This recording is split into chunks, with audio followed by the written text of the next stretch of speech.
அன்பார்ந்த பெரியவர்களை தாய்மார்களே, அற்புதமான நம்முடைய ஆணையத்தில் நின்று கொண்டிருக்கிறது. நம்முடைய அன்புக்குரிய மலைவாழ் மக்கள் அதிகமாக வசிக்கக்கூடிய பகுதி ஆதர்ஸ் கிராமமாக நம்முடைய பழங்குடியின மக்கள் வசிக்கக்கூடிய பகுதி எல்லாம் கூட ஆதி ஆதர்ஸ் கிராமம் என்கின்ற திட்டம் மத்திய அரசு தான் கொடுக்குறாங்க. போன வாரம் தான் உங்களுக்கு 108 வீடுகள் ஆணைக்கட்டியில மோடியை திட்டத்தில் சாங்ஷன் ஆயிருக்கு. அதனால இந்த பகுதியில் நம்முடைய மத்திய அரசுடைய திட்டங்கள் அதிகமாக ஆணைக்கட்டி என்றால் எல்லா மக்களுக்குமே தெரியும். தமிழக அளவில் பாருங்க, நம்ம பாட்டி நஞ்சமா அந்த பக்கம் இருக்கிறாங்க.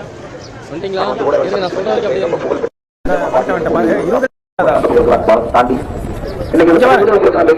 வேண்டுகோள் வளர்ச்சி எல்லா பகுதிக்கும் வர வேண்டும். குறிப்பாக நம்முடைய ஆணைக்கட்டி பகுதிக்கு வர வேண்டும். அடிப்படை வசதிகள் எல்லாம் இங்கே இருக்க வேண்டும். அது நடக்க வேண்டும் என்றால் இந்த முறை நீங்கள் வாக்களிக்க வேண்டியது பாரத பிரதமர் நரேந்திர மோடி அவர்களுக்கு. கிராமத்தில் இருக்கக்கூடிய பஞ்சாயத்து தலைவர்கள் நீங்கள் கேட்டு பாருங்க, மாநில அரசுடைய நிதியா மத்திய அரசுடைய நிதியா? உங்க ஊரில் இருக்கக்கூடிய மக்கள் பிரதிநிதிகள் சொல்வார்கள் வரக்கூடிய நிதி எல்லாமே மத்திய அரசுடைய நிதி என்று சொல்வார்கள். குறிப்பாக மலை பகுதிகளுக்கு என்று சிறப்பு திட்டத்தை நம்முடைய பாரத பிரதமர் நரேந்திர மோடி அவர்கள் மட்டும்தான் வைத்திருக்கிறார்கள். அது மட்டுமில்லை சகோதர சகோதரர், எங்களுடைய ஆசை தனித்தனியாக ஏகலவ்யா பள்ளிகள் கொண்டு வர வேண்டும். மலைவாழ் பகுதியில் இருக்கக்கூடிய குழந்தைகளுக்கு ஏகலவ்யா பள்ளி இருக்கு, கோயம்புத்தூரிலும் இருக்கு. அந்த ஏகலவ்யா பள்ளி இன்னும் அதிகப்படுத்தப்பட வேண்டும்.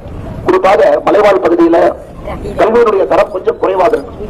கல்வியினுடைய தரம் அதிகப்படுத்த வேண்டும் என்பதற்காகத்தான் அந்த ஏகலவ்யா ரெசிடென்சியல் ஸ்கூல், அங்கேயே தங்கி படிக்கக்கூடிய பள்ளிகள் ஏகலவ்யா பள்ளிகள். அது குறிப்பாக கோயம்புத்தூர் பாராளுமன்ற தொகுதியில மலைவாழ் பகுதி மக்கள் எங்கே அதிகமாக இருக்கின்றார்களோ அனைவருக்கும் கூட ஏகலவ்யா பள்ளிகள் வசதிகள் இருக்க வேண்டும். குழந்தைகளுக்கு தரமான கல்வி கிடைக்க வேண்டும் என்பதில் தெல்ல தெளிவாக இருக்கின்றோம்.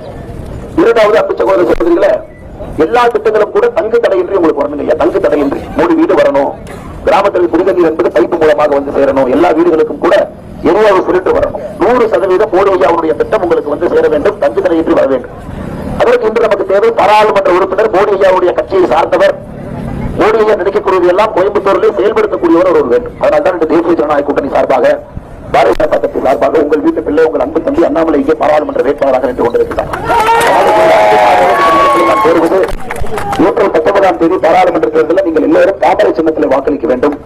பாரத பிரதமர் நரேந்திர மோடி அவர்கள் 400 இடங்களை தாண்டி 400 எம்பிக்களை தாண்டி பாரத பிரதமர் அவர்கள் 3வது முறையாக ஆட்சி கட்டளை உட்கார்ந்ததில்லை. எவ்வளவு பிரதமர் டெல்லியில் இருக்கிறாரோ அவ்வளவு நமக்கு நல்லது. முதல்ல எல்லாம் வளர்ச்சி பாத்தீங்கன்னா தூரமாக இருக்கக்கூடிய பகுதிகளை வராதுங்க, எல்லாம் மறந்துடுவாங்க. மலைவாழ் பகுதிக்கெல்லாம் பாத்தீங்கன்னா வளர்ச்சி வரா. தனியார் நிறுவனங்கள், அறக்கட்டளைகள் இவங்க வந்து ரோடு எல்லாம் போட்டுட்டு இருப்பாங்க. பிரதமர் மோடி அவர்கள் வந்த பிறகுதான் அரசு முழுமையாக களத்திலே வந்து தூரமாக இருக்கக்கூடிய மலைவாழ் பகுதிகளுக்கு எல்லாம் அடிப்படை வசதிகள் என்ன வேண்டுமோ அதை மோடி அவர்கள் செய்து கொடுத்துக் கொண்டிருக்கிறார். ஆனால் அன்பு சகோதரர்கள், இந்த தேர்தல் என்பது டெல்லியில யார் ஆட்சி அமைக்கின்றார்கள் என்பதை தீர்மானிப்பதற்கான தேர்தல். நம்ம உள்ளூர் கவுன்சிலர் யாருங்க, வார்டு கவுன்சிலர் யாரு, பஞ்சாயத்து தலைவர் யாரு, தமிழ்நாட்டினுடைய முதலமைச்சர் யார், அதற்கான தேர்தல் இல்லைங்க. டெல்லியில யார் ஆட்சி அமைத்தால் ஆணைக்கட்டிக்கு நன்றாக இருக்கும். இதான் தேர்தல். இதை மட்டும் நான் வச்சுக்கேன். அன்பான வேண்டுகோள் பெரியவர்கள் தாய்மார்களுக்கு நான் வைக்கக்கூடிய அன்பான வேண்டுகோள், டெல்லியிலே ஆட்சியிலே யார் அமர்ந்தால் நமக்கு நல்லது அப்படிங்கிறத மட்டும் யோசிச்சு நீங்க ஓட்டு போடணும் ஐயா. அதனால் இந்த முறை தாமரை சின்னத்திற்கு நீங்க வாக்களிக்க வேண்டும். பாரத பிரதமர் நரேந்திர மோடி அவர்கள் 3வது முறையாக வந்து ஆட்சி கட்டளை அமர வேண்டும்.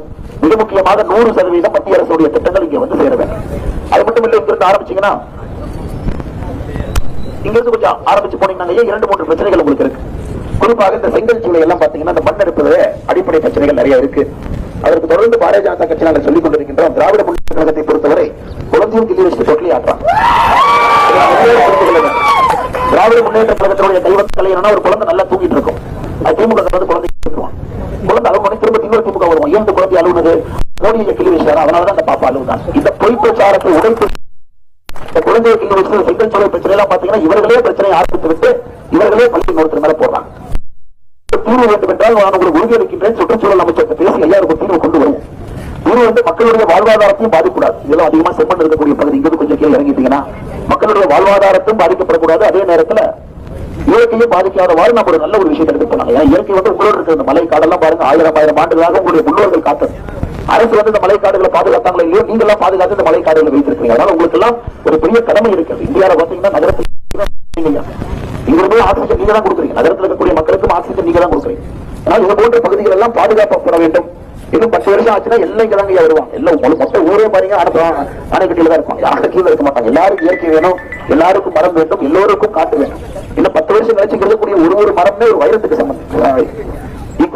ஒரு வைரம் எப்படி இருக்கிறதோ ஒரு வைரத்திற்கு சமம் ஒரு மரமும் கூட. அந்த அளவுக்கு அணை கட்டி 10 ஆண்டுகள் கழிக்கும் கூட அதே பொடிவோடு இருக்கும். அதே நேரத்தில் வளர்ச்சி இரண்டையும் சமமாக பார்த்து செய்யணும் ஐயா.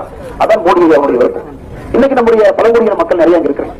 பழங்குடியினத்தை பொறுத்தவரை இந்தியாவுடைய ஆதிகுடிகள் என்று சொல்லுவோம். இந்தியாவுடைய முதல் குடி இந்தியாவில் முதன்முதல வந்ததே பழங்குடியினர் தான், அவர்கள் தான் முதல் குடி. ஆனா இன்னைக்கு பாத்தீங்கன்னா பழங்குடியின மக்களுக்கு காங்கிரசுடைய ஆட்சியில வேறு வேறு பகுதியில அவருடைய ஆட்சி காலத்துல பெரிய ஒரு மரியாதை இருந்தது. இன்னைக்கு மோடி ஐயா அரசியல் அங்கீகாரமே திரௌபதி முர்மு அம்மா அவர்களை இந்தியாவுடைய குடிமகளாக்கி இருக்கிறாங்க. அதாவது ஒரு பழங்குடி ஒரு தாய்மாரை, மலைவாழ் இடத்துல பிறந்த ஒரு தாய்மாரை இன்னைக்கு இந்தியாவுடைய முதல் குடிமகளாக்கி ஒரு பெரிய கௌரவம்.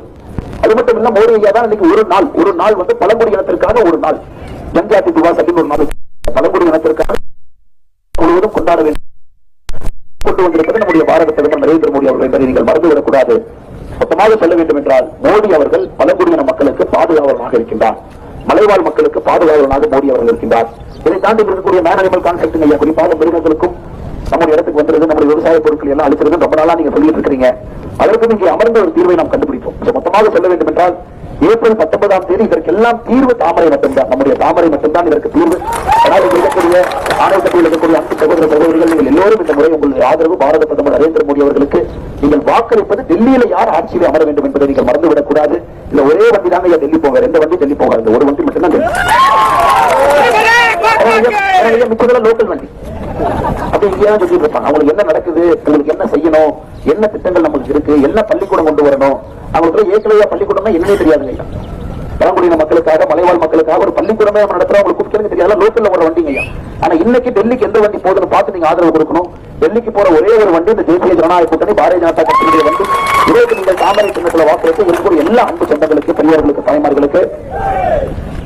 தாய்மார்களுக்கு அன்பு வேண்டுகோள், நீங்க தாமரை சின்னத்திற்கு டெல்லியில யார் ஆட்சி அமைக்கிறாங்க பார்த்து நீங்க ஓட்டு போங்க, ரொம்ப முக்கியம். அது மட்டும் இல்லை, நம்ம சிங்கராஜ் ஐயா மதிப்புக்குரிய சட்டமன்ற உறுப்பினர், இந்த பகுதியினுடைய பெரிய ஒரு மனிதர், எல்லா மக்களுக்கும் கூட சேவை செய்யக்கூடியவர் என்னோடு இருக்கிறார். அதே போல நம்முடைய ஒன்றிய தலைவர் அண்ணன் ஜெயபிரகாஷ் அவங்க இந்த பகுதியில் மிக கடுமையாக கட்சியை வளர்த்துக் கொண்டிருக்கிறார்கள். அண்ணன் இருக்கிறார்.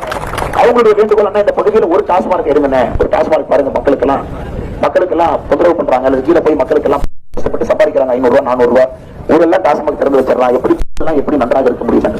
ஆனால் நான் சொல்ல கடமைப்பட்டிருக்கின்றேன், ஒரு டாஸ்மார்க் எடுப்பதற்காக நாங்கள் அரசியல் இல்லைங்க, எல்லா டாஸ்மார்க் எடுக்கிறதுக்காக அரசியல். அதுவும் நிச்சயமாக நாங்கள் செய்து காட்டுவோம். காரணம், இந்த குடி பாத்தீங்கன்னா கிராம வீட்டுக்குள்ள வந்து பெண்களுக்கு எல்லாம் பெரிய மன உளைச்சலை வந்து குடி கொடுத்து கொண்டிருக்கிறோம். அதனால தான் கள்ளுக்கடைகளை திறந்து டாஸ்மார்க்கை மூடுவோம். அப்படி இதை குடிக்கிறவங்களை போய் நம்ம கையை கட்டி குடிக்காதீங்கன்னு சொல்ல முடியாது இல்லைங்களா? கரெக்டா நான் சொல்றது. அவர் கோபுரம் ஏன்னா ஒரு ஜனநாயகத்துல குடிக்கூடாதுன்னு சொன்ன என்ன அதை ஒத்துக்கிறேன், நான் உங்களோட இருக்கேன். ஆனா நான் என்ன சொல்றேன், அந்த சாராயத்தை குடிச்சு இதுக்கு வயிறுல புண்ணாகலாம், கள்ளுக்கடையை திறந்து வச்சிருவோம், கள்ளுக்கடையில குடிச்சா நாம அதனால நாம் சொல்வது எல்லாத்தையும் மூடுவோம்னு சொன்னீங்கன்னா டாஸ்மார்க்கை மூடிட்டு கள்ளுக்கடைகளை திறந்துடும். கேரளா பக்கத்துல அந்த பக்கத்தை பாட்டு தாண்டி போங்க, கள்ளுக்கடையில இருக்கு. அதனால நாம் சொல்வது டாஸ்மார்க் வேண்டாம், அது வந்து ஒரு ஸ்பிரிட், அது வந்து குடிச்சீங்கன்னாவே உடம்பு எல்லாம் கெடுத்து குடலை அரித்து இன்னைக்கு நல்லா இருக்கும். 50 ஆண்டுகள் கழிச்சு 80 வருஷம் கழிச்சு எத்தனை பணம் செலவு பண்ணி உடம்பு பாத்துக்கீங்க. அதெல்லாம் உங்களுடைய குழந்தைகளுடைய கல்விக்கும் வாழ்க்கை மேம்படுவதற்கும் செலவு செய்ய வேண்டிய பணம். அதனால் நாங்கள் இதை தெளிவாக இருக்கின்றோம். அதற்கும் நீங்க ஒரு வாய்ப்பு கொடுக்கும். பாரதிய ஜனதா கட்சி, தேசிய ஜனநாயக கூட்டணி தாமரை சின்னத்துக்கு ஒரு வாய்ப்பு கொடுத்தா தாங்க இத்தனை செய்ய முடியும். இதெல்லாம் தாண்டி இன்னொன்று உங்களுக்கு சொல்ல விரும்புகின்றோம். இன்னைக்கு திமுகவுடைய 5 வருஷம் மக்களை மறந்துரு, தேர்தல் நேரத்தப்பவா ஓட்டுக்கு பணம் கொடுத்துரு, தேர்தல் அப்ப உங்களை ஓட்டு போடுறது மறுபடியும் மறந்துரு, 5 வருஷம் கழிச்சுவா. இதே பண்ணி தான் ஐயா நம்ம ஏழையா இருக்கும்.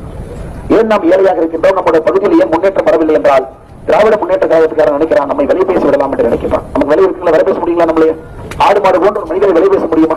நீங்க திமுக அப்படி நினைக்கிறான். அதெல்லாம் இந்த தேர்தலில் 2024 தேர்தலில் நீங்கள் உடைத்தெறிந்து தகர்த்தெறிந்து உங்களுடைய ஆதரவு நம்முடைய பாரத பிரதமர் நரேந்திர மோடி அவர்கள் அளிக்க வேண்டும் என்று அன்போடு கேட்டுக்கொள்கின்றோம். ஆணையத்தில் இருக்கக்கூடிய எல்லா அன்பு சொந்தங்களுக்கு, பெரியவர்களுக்கு, தாய்மார்களுக்கு எல்லோரும் உங்களுடைய ஆதரவை கோருகின்றோம். தாமரை சின்னத்திற்கு